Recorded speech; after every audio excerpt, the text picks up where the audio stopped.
నమస్తే, నేను Keshav. Welcome to Suman TV. ఆంధ్రప్రదేశ్లో శాసన మండలి ఎన్నికలకు సంబంధించి నగారా మోగింది. ఆల్రెడీ పట్టభద్రుల నియోజకవర్గానికి సంబంధించి ఓటర్ల నమోదు ప్రక్రియను కూడా ఎన్నికల సంఘం పూర్తి చేసే పనిలో బిజీగా ఉంది. అధికార కూటమి పక్షాన అభ్యర్థుల ప్రకటన పూర్తయింది. ప్రధాన ప్రతిపక్షం మాత్రం పోటీ నుంచి తప్పుకుంటున్నట్టుగా ప్రకటించింది.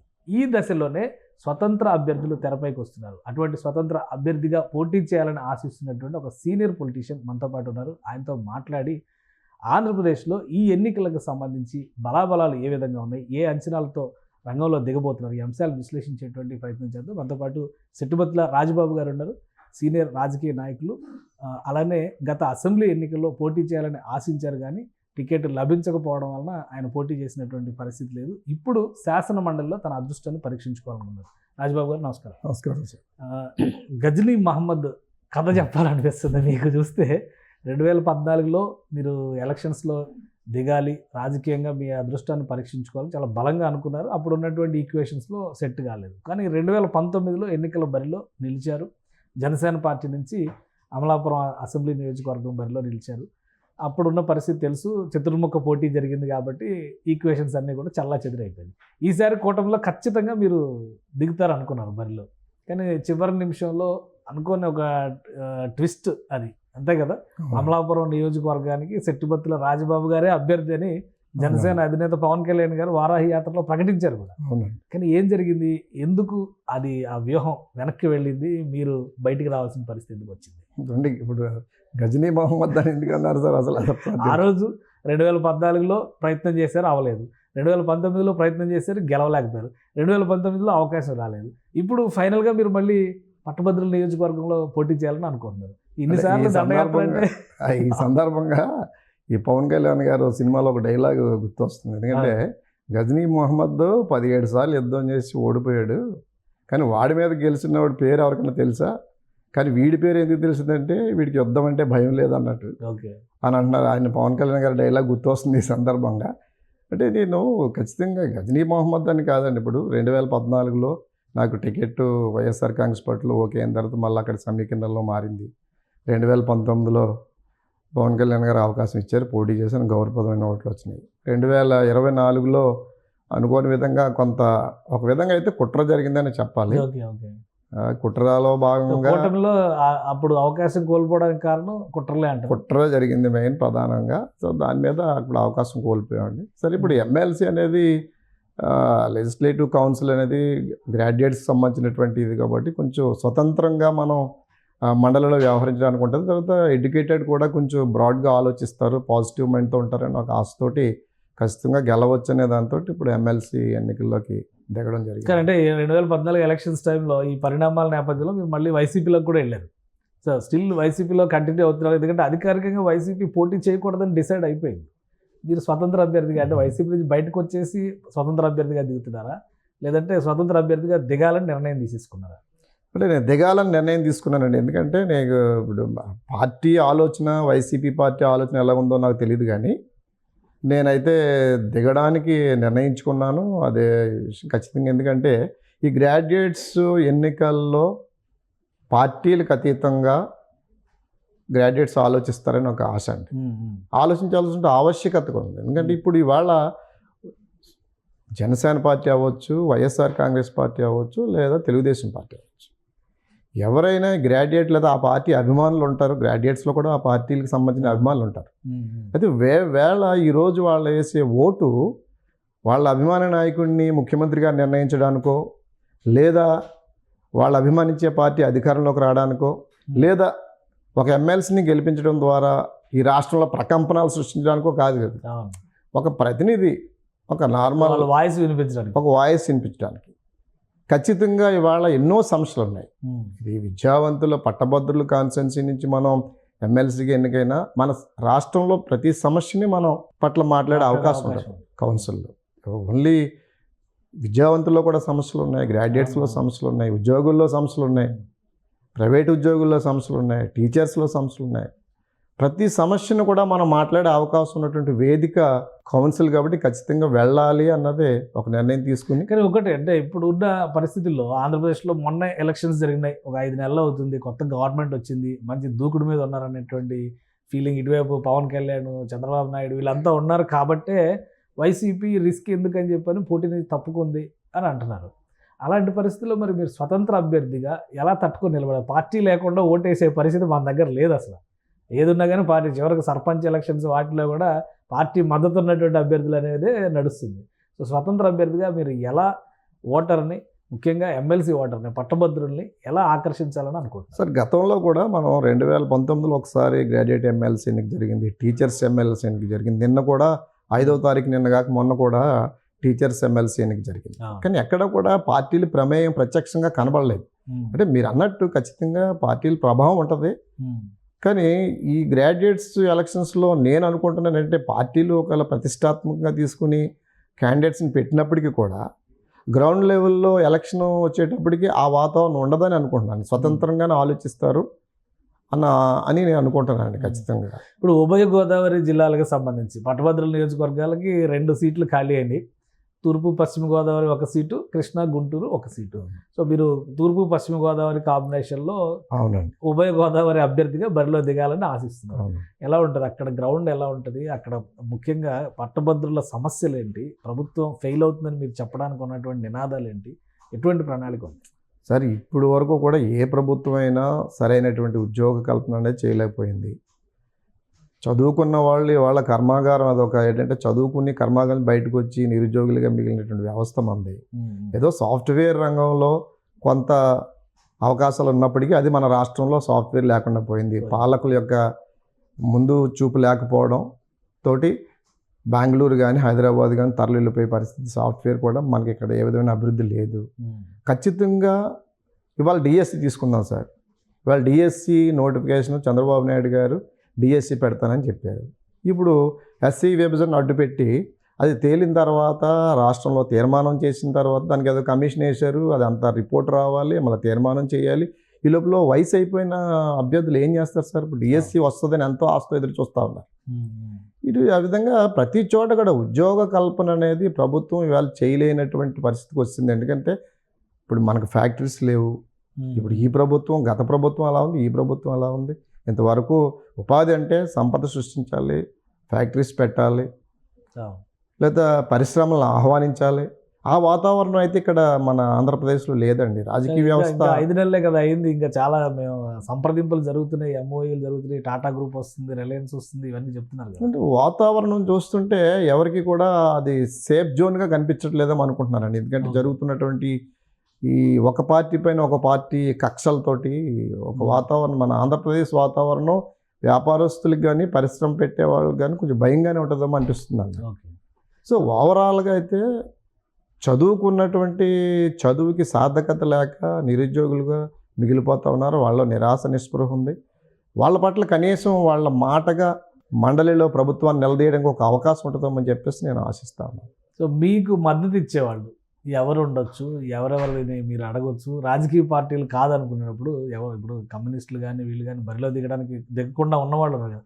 వైసీపీ మీకు ఏమన్నా బయట నుంచి మద్దతు ఇస్తుందా? లేదంటే కమ్యూనిస్టులు మద్దతు ఇస్తారా? కాంగ్రెస్ నుంచి మద్దతు తీసుకుంటారా? అవకాశాలు ఏమైనా ఉన్నాయా?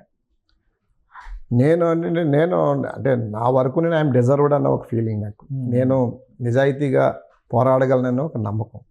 ఈ నమ్మకం నాకు ముందుకు నడిపిస్తుంది. ఖచ్చితంగా అందరూ చేస్తున్నారు. ఎందుకంటే ఒక పర్టికులర్ నిజానికి మీరు చెప్పిన దాంట్లో ఒక అర్థం ఉంది. ఎందుకంటే ఇవాళ మన రాష్ట్రం కులాల వారి విడిపోయింది. మన రాష్ట్రంలో రాజకీయ పార్టీలు కులాల వారి విడిపోయినాయి. సో ఇటువంటి వ్యవస్థలో మనం నెగ్గుకు రాగలమని మీరు అడిగినటువంటి దాంట్లో నాకు కూడా డౌట్ ఉంది. కానీ పట్టభద్రులు వచ్చేటప్పటికి కులాలకు అతీతంగా ఆలోచిస్తారని ఒక ఆశ. రెండోది, రాజకీయ పార్టీల్లో ఉన్నటువంటి అభిమానులు కానీ లేదా రాజకీయ పార్టీని ఫాలో అయ్యేవారు కానీ గ్రాడ్యుయేట్స్లో కనీసం ఆలోచిస్తారని చెప్పేసి ఒక నమ్మకం ఉంది నాకు. తమ సమస్యలే ప్రధానంగా వాళ్ళు చూసుకుంటారు తప్పించి మన పార్టీ అనే భావం పక్కన పెడతారేమో ఒక ఆశ ఉంది. నేను అన్ని వర్గాలలో గ్రాడ్యుయేట్స్ ఉన్న వాళ్ళని, పెద్ద పెద్ద మేధావులందరినీ కలుస్తూ ఉన్నాను. అందరూ కూడా చాలా పాజిటివ్గా స్పందిస్తూ ఉన్నారు. ఇంకొకటి, ఇప్పుడు మీరు అన్నారు కులాల వారీగా విడిపోయారేమో అని. అసలు పట్టభద్రులకి సంబంధించి ఓటర్లను కన్సల్టేట్ చేయడమే చాలా కష్టం. 2 జిల్లాలను కవర్ చేయాలి. మామూలు అసెంబ్లీ సీట్కే 50 కోట్లు 60 కోట్లు అంటారు. ఈ 2 జిల్లాలు కవర్ చేయడానికి ఎన్ని కోట్లు ఖర్చు పెట్టాలి? జనరల్గా అయితే ఇప్పటికే కొంచెం రూమర్స్ నడుస్తూ ఉన్నాయండి. ఎందుకంటే కొంచెం బలమైన అభ్యర్థులు, అధికార పార్టీ అభ్యర్థులు ల్యాప్టాప్స్ ఇస్తున్నారు, లేకపోతే చాలా పెద్ద ఎత్తున సమీకరించుకుంటున్నారండి. సరే, నేను ఒక సామాన్యుడిగా సామాన్యుల గళాన్ని వినిపించడానికి నేను ముందుకు వెళ్తా ఉన్నాను. నేను కూడా ప్రతి పట్టభద్రుడిని చేతులు జోడించి అడుగుతాను. ఎందుకంటే ఒక్కసారి ఆలోచించండి.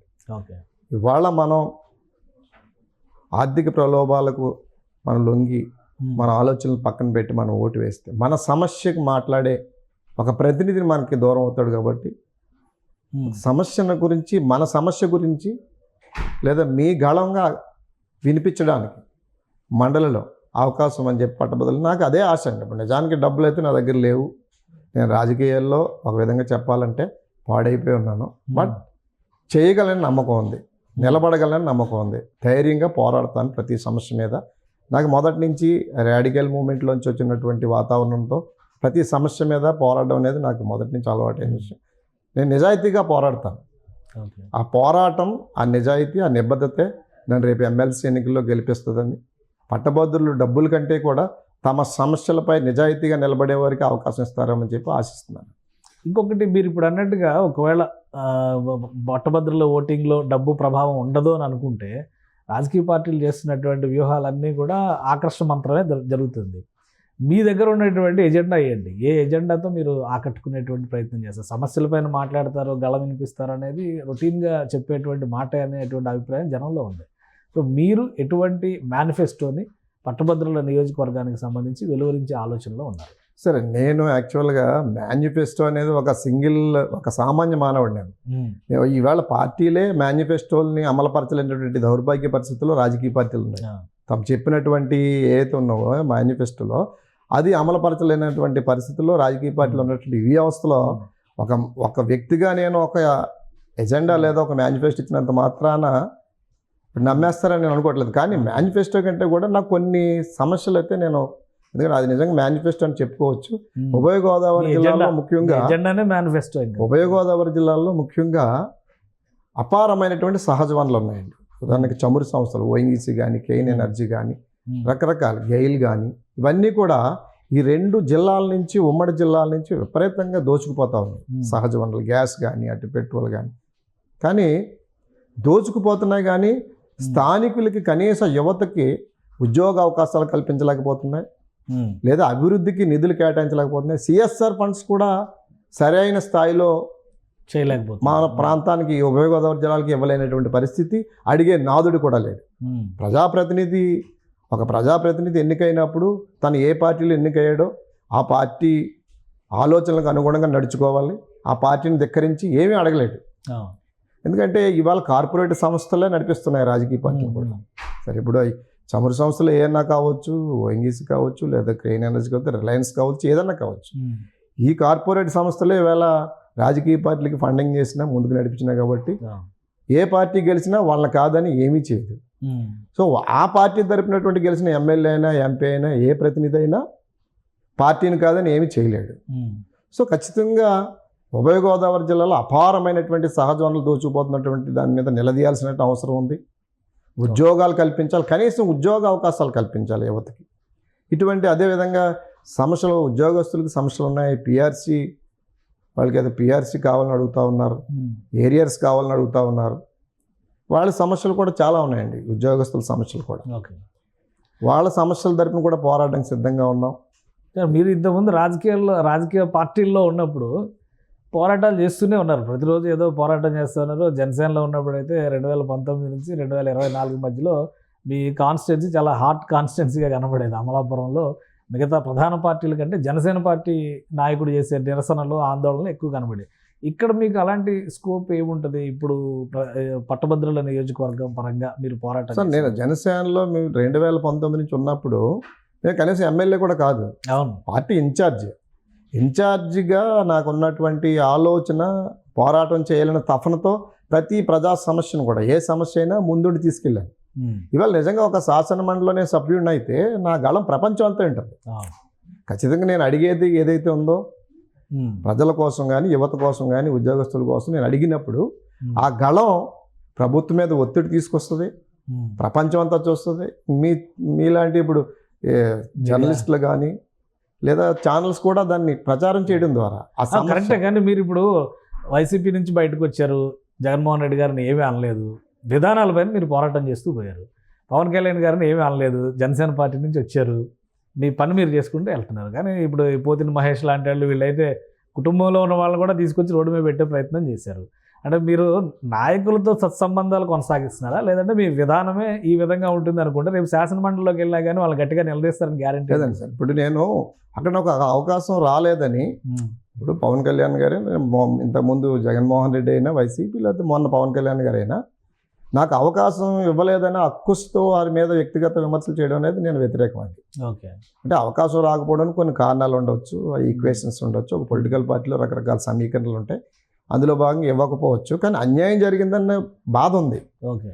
ఆ బాధతో ఏమొస్తుంది సార్, ఒకసారి ఒక మాట అంటే ఆ మాట ఉండిపోద్ది అంతే. మన క్యారెక్టర్ అనేది ఎవరినైనా మాట అనడం చాలా సులువు, ఒక మాట వాళ్ళని హర్ట్ చేయడం కానీ హృదయాన్ని బాధించడం కానీ చాలా నాలుక మీద పని. కానీ దాన్ని మళ్ళీ వెనక్కి తీసుకోవడం మన తరం కాదు.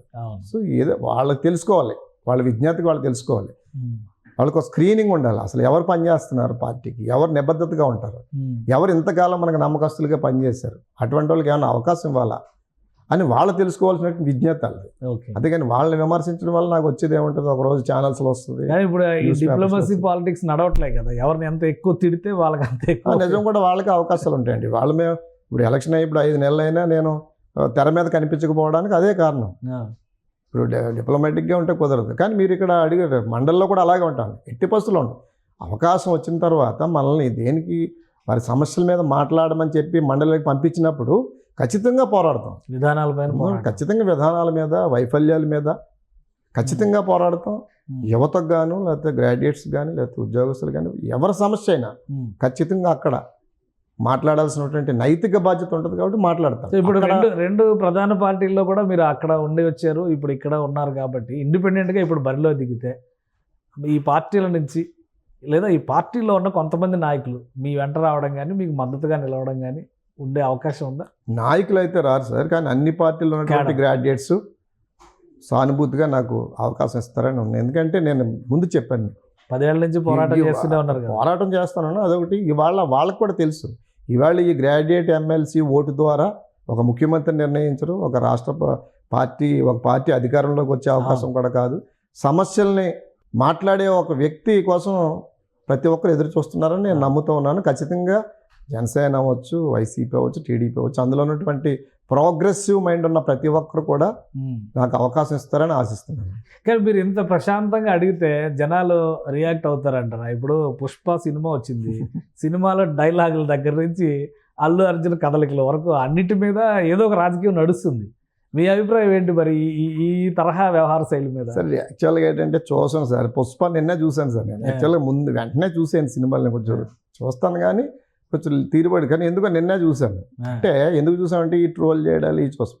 సో సినిమాని సినిమాగానే చూడాలండి ఫస్ట్ పాయింట్. ఎందుకంటే నిజంగా మీరు అన్నట్టు సినిమాలో కూడా ఒక విభజన ఒక చాలా వచ్చేసింది. సరే ఏంటి అసలు అని చెప్పేసి నేను చూసాను. నిజంగా ఆ సినిమా వచ్చినట్టు అందులో సుకుమార్ మావాడు, మా ఉభయ గోదావరి జిల్లాలకి మా జిల్లా వాడు కాబట్టి ఖచ్చితంగా చూడాలి, చూసాం. సరే అక్కడ ఏంటంటే ఆ సినిమాలో బయట స్మగ్లర్ అని లేకపోతే స్మగ్లర్ని కథ కింద మలచడం పెట్టడానికి కొన్ని విమర్శలు కూడా కొంత చూశాను. కానీ అక్కడ అది ఆ కోణంలో చూడకూడదు సార్. అక్కడ అతను ఒక కుటుంబం బాధ్యత, ఒక ఉమ్మడి కుటుంబం కలవాలనేది అతను తపన కనబడుతుంది హీరోలో.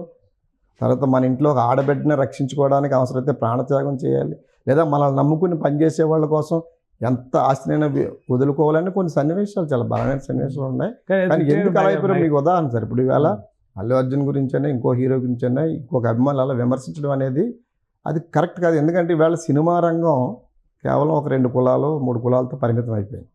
కానీ చూసేది ప్రోత్సహించేది చిన్న కులాలు. కానీ వాళ్ళకి అవకాశాలు ఉన్నాయా సినిమా రంగంలో హీరోలుగా కానీ కనీసం టెక్నీషియన్స్గా అవకాశాలు ఉన్నాయి? అవకాశాలు లేవు కాబట్టి మేము వాళ్ళ సినిమాలు చూడమంటున్నారా? అవకాశాలు లేని వాళ్ళమే చూస్తున్నాం కదా మేమంతా. కేవలం 2 కులాల ఆధిపత్యం నడుస్తుంది సినిమా ఇండస్ట్రీలో. ఆ 2 కులాల హీరోల్ని మేమంతా అభిమానిస్తున్నాం. అభిమానించేది ఎవరంటే రోడ్డు ఎక్కేది అంతా చిన్న కులాలే కదా, ఎస్సీలు బీసీలు లేనోళ్లే కదా సినిమాల కోసం బ్యానర్లు కట్టినా పెచ్చక్కిపోయినా కింద కులాలు చిన్న కులాలే కదా సార్. మరి మాకు అవకాశాలు లేవు, మేము హీరోలు కాదు, అయినా మేము అభిమానిస్తున్నాం. కానీ ప్రతి హీరో కూడా వారి అభిమానులు కూడా అదే విధంగా ఉండాలి.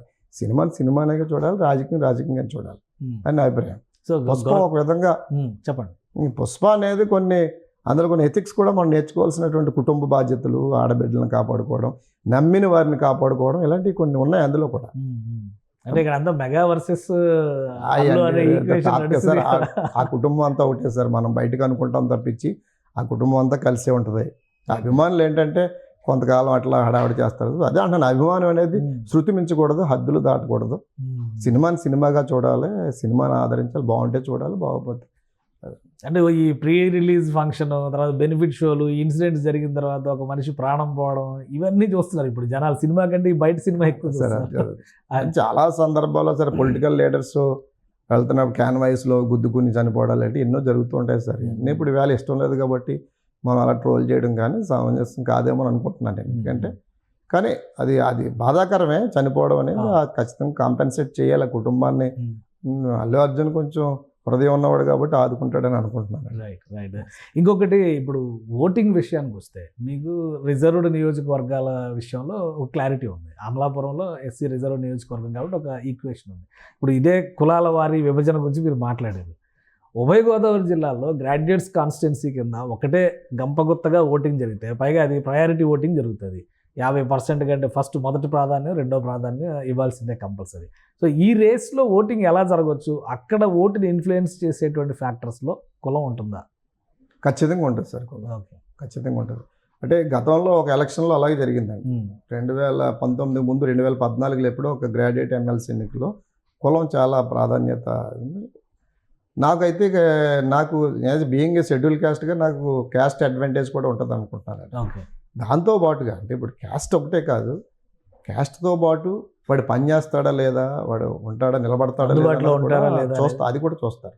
రెండోది ఏంటంటే 2 జిల్లాలకి సుమారు మొన్న గవర్నమెంట్ లెక్కల ప్రకారం ఇంచుమించు 2,70,000 దాకా అయినా 3 లక్షల దాకా రీచ్ అవుతుంది. ఓకే. కానీ మీరు అన్నట్టు గ్రాడ్యుయేట్స్ అంటే ఆల్మోస్ట్ ఆల్ మైగ్రేట్, ఉద్యోగాలు చేసుకుని ఎక్కడ ఉంటారు. ప్రతి ఓటర్ని టచ్ చేయడం మన తరం కాకపోవచ్చు. కాకపోతే కమ్యూనికేషన్ సోషల్ మీడియా ద్వారా లేకపోతే వాళ్ళ దగ్గర రీచ్ అవ్వడం. రెండోది ఏ కులమైనప్పటికీ కులాల పోలరైజేషన్ అయితే 100% ఉంది. ఏ కులంకి ఆ కులం వేసుకోవాలనే ఆలోచన వచ్చింది మన రాష్ట్రంలో, చాలా చోట్ల వస్తుందండి. సో దాన్ని మనం కొంచెం కన్విన్స్ చేసి కులాల కంటే కూడా మన సమస్య ముఖ్యం, విధానాలు ముఖ్యం అని చెప్పాలని ప్రయత్నం చేస్తున్నాను. కొంచెం కన్విన్స్ అవుతారని కూడా ఉందండి. ఎంత సమయం దొరకదు నాకు. నేను ఎప్పుడు కూడా అగ్రెసివ్ క్యాస్ట్ లీడర్ కాదండి. దురదృష్టవశాత్తు నా మీద కొంత అగ్రెసివ్ లీడర్ అంటారు తప్పించి అగ్రెసివ్ లీడర్ నాది ఎప్పుడు కూడా ప్రోగ్రెసివ్గా అన్ని కులాలు కూడా కలిసి ఉండాలని కోరుకునే మనస్తత్వం. ఓకే. అందులో భాగంగా అందరూ నాకు అవకాశం ఇస్తారని ఆశిస్తాను. రైట్. ఇప్పుడు ఈ ప్రచారం విషయంలో కానీ ఓటింగ్కి ఎలక్షన్ పోలింగ్కి సంబంధించి కానీ ఎంత సమయం దొరకవచ్చు మీకు? ఇప్పుడు ఈ 3 లక్షల మంది ఓటర్లని మీరు రీచ్ అవ్వలేకపోయినా కానీ క్యాన్వాసింగ్కి, క్యాంపెయినింగ్కి సమయం ఉండాలి కదా. ఎంత సమయం దక్కచ్చు అనుకుంటున్నారు? ఆల్రెడీ ఓటర్ ఎన్రోల్మెంట్ కార్యక్రమం కంప్లీట్ అయిపోతుందని ఎలక్షన్ కమిషన్ అనౌన్స్ చేస్తుంది. ఎప్పటిలోగా ఎలక్షన్స్ ప్రిపేర్ అవ్వాల్సి ఉంటుంది? సరే, ఇప్పుడు మార్చి వరకు మనకు టైం ఉంది. మార్చ్ 2nd వీక్లో ఎలక్షన్స్ జరుగుతాయి. చాలా టైం ఉందండి, 3 నెలల టైం ఉంది. ప్రశాంతంగా అందరినీ సాధ్యమైనంత వరకు చాలా మందిని కలవడం ఉంటుంది, మేధావులను కానీ. తర్వాత నేను ఇంకోటి కూడా అందరినీ కలుద్దాం అనుకుంటున్నాను. అన్ని political party leaders, elected representatives, defeated representatives అందరినీ కలుస్తాను. అన్ని పార్టీలని ప్రతినిధుల్ని, ఈవెన్ జగన్మోహన్ రెడ్డి గారిని, పవన్ కళ్యాణ్ గారిని కూడా కలుస్తాను. ఓకే. ఎందుకంటే నాకు అవకాశం అని అడుగుతున్నా. సమస్యల మీద పోరాడడానికి ముందుకు వస్తున్నాను. నాకు మార్చి వరకు టైం ఉంది. ప్రతి 34 కాన్స్టిట్యున్సీలు సార్, 34 కాన్స్టిట్యున్సీలో కూడా ప్రతి చోట, ప్రతి మండలం, ఈ 34 కాన్స్టిట్యున్సీలో ప్రతి మండలం హెడ్ క్వార్టర్లో కూడా చిన్న చిన్న సమావేశాలు, సదస్సులు పెట్టాలని ప్లాన్ చేసుకుంటున్నాను. ఎప్పటికే ఈస్ట్ గోదావరిలో అటు మెట్ట ప్రాంతానికి అన్నవరంలోను, ఇటు కోనసీమ వచ్చేటప్పటికి అమలాపురంలో, అదేవిధంగా కాకినాడ వచ్చేటప్పుడు కాకినాడ, రాజమండ్రి, ఇలా 4 ప్రాంతాల్లో గ్రాడ్యుయేట్స్ తోటి, కొంతమంది మేధావులతోటి అసలు మనం ఎలా వెళ్ళాలి ముందుకి. అంటే ఎలక్షన్ కాదండి, గెలుపోవటంలో పక్కన పెట్టి ముందు ఒక ఎజెండాను సెట్ చేసి సమస్యల మీద పోరాడడానికి మనం ఏ విధమైనటువంటి విధానం తీసుకుని ముందుకు వెళ్ళాలనే దాని మీద అందరు సలహాలు, సూచనలు తీసుకోవడానికి ఆ 4 చోట్ల ఆల్రెడీ ప్లాన్ చేస్తాం. ఓకే. నెక్స్ట్ వీక్ నుంచి స్టార్ట్ అవుతాయి. మీరు అడ్వాన్స్ మళ్ళీ వెస్ట్ గోదావరిలోకి కూడా సదస్సులు పెడతాం. అడ్వాన్స్గా ఉన్నారు మీరైతే. అడ్వాన్స్ అని కాదు సార్, అలవాటు అయిపోయింది సార్. 2 జిల్లాలు నాకు వైసీపీలో పనిచేసా, జనసేన పార్టీలో చాలా విస్తృతంగా పనిచేశాను. జనసేన పార్టీ 2014 పెట్టిన తర్వాత 17లో నాకు డిస్ట్రిక్ట్ కోఆర్డినేటర్ అవకాశం ఇచ్చారు. దాని ద్వారా జిల్లా అంతా ప్రతి ప్రాంతం తిరిగాను. ఓకే. అప్పటికి నిర్మాణం లేనటువంటి జనసేన పార్టీకి గ్రామ కమిటీల దగ్గర నుంచి మండల కమిటీలు కూడా ఒక నిర్మాణాత్మకంగా తీర్చిదిద్దాను ఈస్ట్ గోదావరిలో, తూర్పు. నాకు అనుభవం ఉంది. గతంలో కూడా వెస్ట్ గోదావరిలో కూడా తిరిగాం, జనసేనలో తిరిగాను, వైసీపీలో తిరిగాను, తర్వాత ఉద్యమాల్లో తిరిగాను. కాబట్టి ఈ 2 జిల్లాలు కూడా నాకు చాలా వరకు కొట్టిన పిండి లాంటివి. రాజ్బాబు గారు, అసలు మీరు పార్టీలోంచి బయటకు వచ్చే క్రమంలోనే, జనసేన పార్టీ నుంచి బయటకు వచ్చే క్రమంలో మీరే టికెట్ రాలేదు కాబట్టి బయటకు వస్తున్నారనేది, కానీ మీకు బయటకు రావడానికి పెద్ద ప్యాకేజ్ ఆఫర్ చేశారు. ఈ ప్యాకేజ్ కోసమే బయటకు వచ్చారంటే అంటే ఏం చెప్తారు మీరు? అంటే అది ఎవరంటున్నారు సార్? ఎవరంటున్నారు? ప్రచారంలో ఉంటాయి కదా, నియోజకవర్గంలో ఉంటాయి, లీడర్స్ మధ్య ఉంటాయి, పార్టీ మీరు ఏ పార్టీ నుంచి బయటకు వచ్చారో ఆ పార్టీలో నాయకులు ఎవరో ఒకరు చెప్తారు. జనరల్గా ప్రచారం అనేది కొనసాగడానికి ఒక అర్థం ఉంది సార్. ఎందుకంటే ఈవేళ ప్రజాప్రతినిధులు అనేవాళ్ళు సంతలో పశువుల్లో అయిపోయారు. ఎంపీలైనా ఎమ్మెల్యేలైనా, ఎమ్మెల్యే మనం చూస్తూ ఉన్నాం. ఎందుకు మరి ఒక పార్టీలో నెగ్గి, ఒక పార్టీ మ్యాండేట్ మీద నెగ్గి ఆ పార్టీలో ఉండకుండా మరి అమ్ముడుపోవడం అనేది నడుస్తున్న వ్యవస్థలో ఖచ్చితంగా నన్ను కూడా అలా అనుకుంటారు. నేను మారింది ఏంటంటే నాకు అవకాశం వస్తుందేమో అని మారాను. నేను చివరి వరకు వెయిట్ చేసి, చివరి వరకు ఆఖరి క్షణం వరకు కూడా పవన్ కళ్యాణ్ గారు పిలుస్తారని చెప్పి వెయిట్ చేసి, నేను యాజ్ ఒక పొలిటికల్ లీడర్గా నా వాయిస్ వినిపించాలి కాబట్టి సరే నేను మారాను. కానీ నిజంగా అలా అనుకుంటే ఇవాళ ఎమ్మెల్సీకి వాళ్ళలాగే నేను కూడా ల్యాప్టాప్లో లేదా ఏదో సెర్చ్ చేసేది కదా సార్. డబ్బులు అనేవి లేకే కదా. మొన్న కూడా ఒక విధంగా రాజకీయాలు నాకు మైనస్ అయింది కూడా అదే అండి. ఓకే. సో అవన్నీ ప్రచారం తప్పించండి, పడని వాళ్ళు పెట్టి ప్రచారం తప్పించి అయినా వాళ్ళు మాత్రం ఎందుకు ఇస్తారు సార్? ఇప్పుడు నేను ఒక ఎమ్మెల్యే, నేను చెప్పాను కదా సంతలో పశువులో సిద్ధంగా ఉంటారు ఎమ్మెల్యే ఎంపీలు అయితే. నేను ఎలక్టెడ్ ఎమ్మెల్యే అయితే ఎలక్టెడ్ కాదు కదా, నా వల్ల ఏముంటుంది? ఆ క్షణం వెళ్ళి నా పార్టీకి ఏం చేయగలుగుతాను నేను? సో అంతా కూడా ప్రచారం, మనం అంటే పడిన వాళ్ళు నైతికంగా క్యారెక్టరైజేషన్ చేయడానికి చేసే ప్రయత్నం తప్పించి అంతకంటే. అంటే మీకు ఇంకా వేరే రకంగా ఏమన్నా బెనిఫిట్ జరిగిందా? ఎందుకంటే జనసేన పార్టీలో ఉన్నప్పుడు రాష్ట్ర వ్యాప్తంగా, ముఖ్యంగా గోదావరి జిల్లాల వ్యాప్తంగా మీరు రకరకాల ఆందోళనలో పాల్గొన్నారు. ఓ 14 కేసులు 15 కేసులు ఉన్నట్టు ఉన్నాయి కదా మీ మీద. మరి ఆ గవర్నమెంట్లో వెళ్ళారు కదా, అప్పుడు గవర్నమెంట్ ఉంది కదా, కేసులు ఉపశమనం లభించిందా? సరే, ఎలక్షన్ నోటిఫికేషన్ వచ్చిన తర్వాత ఏం చేయండి, కేసులు ఇవాళ ఆ ఫలితం ఇప్పుడు అనిపిస్తున్నాను సార్. నేను కేసులు మా అబ్బాయిది యాక్చువల్గా ఈ నెల 12వ తారీఖున మ్యారేజ్ పెట్టుకున్నాం యూఎస్లో. పాస్పోర్ట్ సీజ్ అయిపోయింది కేసుల గురించి. ఓకే. వెళ్ళకపోయాను, కోర్టులో వేసాను. ఆ ఫలితాలు ఇంకా అనుభవిస్తున్నాను. ఆర్థికంగా ఇప్పటికీ మీకు కేసులు కంటిన్యూ అవుతున్నాయండి, ఎంతవరకు తీయలేదు. మరి ఇప్పటికైనా ప్రభుత్వాలు, మరి గతంలో ఏ ప్రభుత్వం ఏ పార్టీ కోసం పనిచేసామో అప్పుడు ఉన్నటువంటి కేసులు తీయాల్సినటువంటి బాధ్యత మరి జనసేన పార్టీ నాయకులకు ఉంది. మరి ఎందుకు పట్టించుకోవట్లేదు తెలియట్లేదు. ఇవాళ నేను అక్కడ కూడా యూఎస్ వెళ్ళకపోయాను. ఇవాళ పాస్పోర్ట్ సీజ్ అయింది, వాయిదాలకు తిరగలేకపోతున్నాం, ఆర్థికంగా చితికిపోయాం. ఇంకే పైగా మా అపవాదులు, మీరు చెప్పింది ఏదో ఉందంటే అపవాదులు కూడా వచ్చి పడ్డాయండి. అలా ఉందండి పరిస్థితి. అంటే మీరు సమస్యలు చెప్తున్నారు, ఓటర్లని కలుస్తారంటున్నారు, ఇంతవరకు బాగానే ఉంది. కానీ నాయకులను కూడా కలుస్తారంటే వైసీపీ ఏమో బాయ్కాట్ చేసింది, పవన్ కళ్యాణ్ గారు ఏమో మద్దతు ఇస్తారు మిత్రపక్షానికి. మీకు ఎలా సపోర్ట్ వస్తుంది అనుకుంటున్నారు? అదే ఇప్పుడు సపోర్ట్ వచ్చినా రాకపోయినా సో ఒక డెమోక్రాటిక్ స్పిరిట్తో మీరు కలుస్తారు. నేను వెళ్ళి మద్దతు అడగడం నా ధర్మంగా నేను చేస్తాను సార్. ఇప్పుడు వాళ్ళ సపోర్ట్, నిజంగా నిరుద్యోగ యువత ఉంది, సమస్యలు ఉన్నాయి రాష్ట్రంలో, ఒక వ్యక్తి కావాలి మనం సార్ చాలామంది పొలిటీషియన్స్కి ఉంటుంది లోపల మాట్లాడాలంటే తమ పార్టీకి కొన్ని హద్దులు ఉంటాయి, తమ పార్టీ హద్దులు దాటలేరు. అలాంటి వాళ్ళు ఏం చేస్తారంటే సరే ఇతను హద్దు దాటుతాడు, మీరు సర్వస్వతంత్రం, ఇతను హద్దు దాటుతాడు, సార్వభౌములు అటు నేను ఒక విధంగా చెప్తే సరే హద్దు దాటుతాడు, మాట్లాడగలరు, ఇలాంటి వాడికి అవకాశం ఇవ్వాలని ఇండైరెక్ట్గా చేయడానికి ఆస్కారం ఉంది. అందుకని అందరినీ కలుస్తాను, అంటే ఎలక్టెడ్ ఎమ్మెల్యేని కలుస్తాను. Real spirit of independent candidate అనమాట. రైట్. థ్యాంక్ యూ రాజ్బాబు గారు. అలానే మీకు ఆల్ ద బెస్ట్ ఎలక్షన్స్కి సంబంధించి. ఇది ఉభయ గోదావరి జిల్లాలకు సంబంధించి గ్రాడ్యుయేట్స్ కాన్స్టిట్యున్సీ పైన ఒక పక్కా ప్రణాళికతో రాజ్బాబు గారు ప్లాన్ చేసుకున్నారు. రాబోయేటువంటి రోజుల్లో ప్రతి అభ్యర్థిని, అంటే ప్రచారంలో ఉండేటువంటి క్రమంలో ప్రతి ఓటర్ని కలవడంతో పాటు పార్టీలకు సంబంధించిన నాయకుల మద్దతు కూడా కోరతారంటున్నారు. గత 10 ఏళ్లలో ఉభయ గోదావరి జిల్లాలో పనిచేసినటువంటి అనుభవం, అలానే వైసీపీ జనసేన క్యాడర్తో తనకున్నటువంటి సమన్వయం ఖచ్చితంగా కలిసి వస్తుందని స్వతంత్ర అభ్యర్థిగా బరిలోకి దిగడానికి ఇదే బలమైన కారణం అని సెట్టుబత్తుల రాజబాబు చెప్తున్నారు. ఇది స్పెషల్ డిస్కషన్. Keep watching.